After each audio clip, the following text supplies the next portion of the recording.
হচ্ছে তারাই ফেলাই দিত, তাহলে গত 16 বছরে আমরা কেন এই চিত্রটা দেখি না?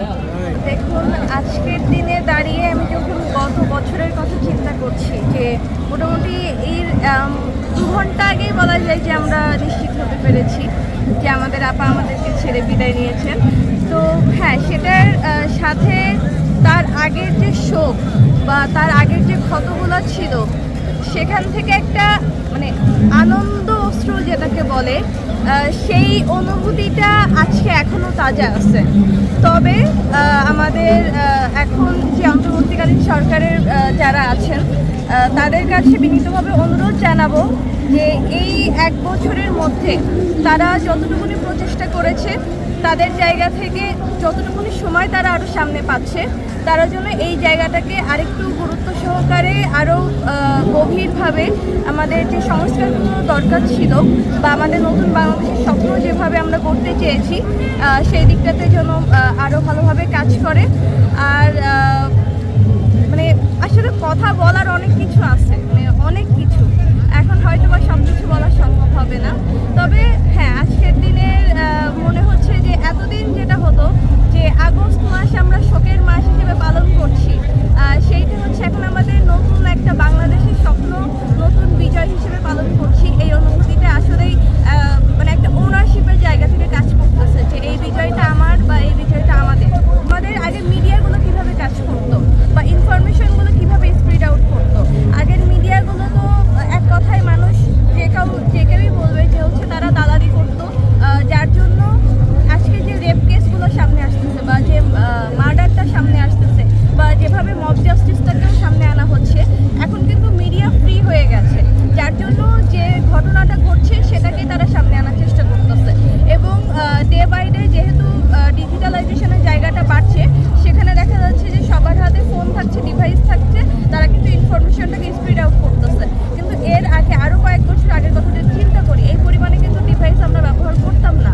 এবং সবথেকে বড় কথা যে মিডিয়াকেও এইভাবে এতগুলো ইনফরমেশন, মানে অ্যাকচুয়ালি কী ঘটতেছে সেটাকে সামনে আনা হতো না। যদি সামনে আনা হতোই, তাহলে আয়নাঘরের কথা এত বছর পরে কেন আসছে? এটা হচ্ছে মূল কথা। এতগুলো গুম হয়ে গেছে, খুন হয়ে গেছে, যেগুলো এখন আমরা জানতে পারছি যে সাগররুনির হত্যাকাণ্ডের পরে কিন্তু অনেক বছর কেটে গেছে। তাহলে এই যে হত্যাকাণ্ডের সাথে জড়িত ছিল, সেটা এত বছর পরে কেন সামনে আসতেছে? কিন্তু খুন গুম এগুলো তো আগেও ছিল, এখনও হচ্ছে। তবে তফাৎটা হচ্ছে যে আগে মিডিয়াগুলো ছিল সরকারের দালালির জায়গা থেকে, তাদেরকে চাপায় রাখা হতো। এখন মিডিয়াগুলো আস্তে আস্তে ফ্রি হচ্ছে, যার জন্য ইনফরমেশনটা সামনে আসছে। আর আইন শৃঙ্খলা ব্যবস্থার জায়গা থেকে বলবো যে সরকার তার জায়গা থেকে চেষ্টা করছে, কাজ করে যাচ্ছে, কিন্তু নাগরিক হিসেবে আমাদের জায়গা থেকেও যতটা সতর্ক হওয়া উচিত, আমাদের জায়গা থেকে যেটুকুনি দায়িত্ব পালন করা উচিত সেটা করা উচিত।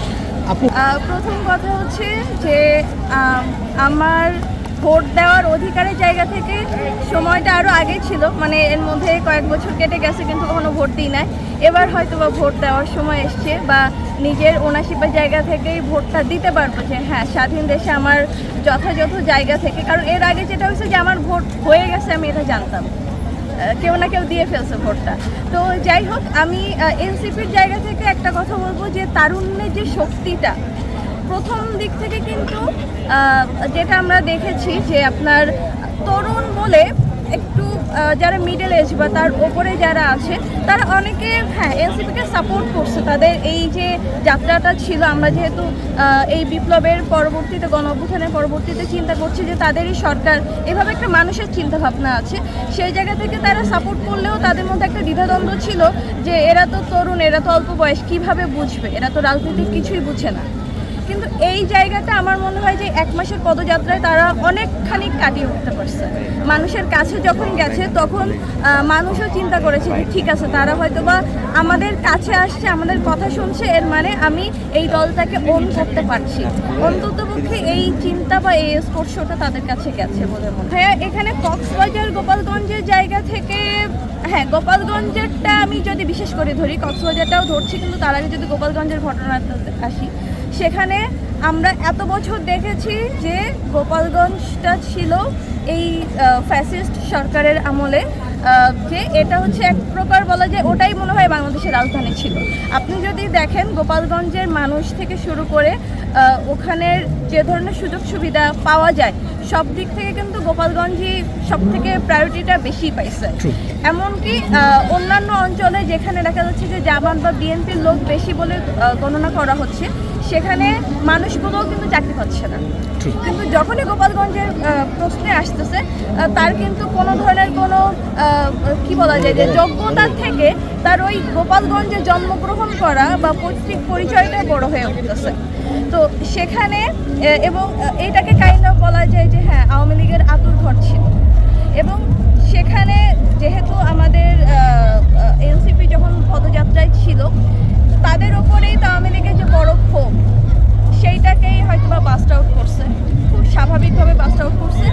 আর এর বাইরে আরেকটা কথা বলতে চাই যে আমি মনে করি যে গোপালগঞ্জে যাওয়ার পরের বা কক্সবাজার থেকে যে অ্যাটাকটা করা হয়েছে তাদের উপরে, এখান থেকে অনেকটা বোঝা যায় যে তারা হয়তো বা সঠিক পথে হাঁটতেছে।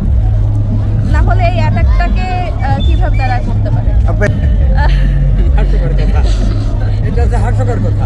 এখানে বিএনপি জামাত তাদেরকে সাপোর্ট করে নাই বা তাদের অবদান ছিল না।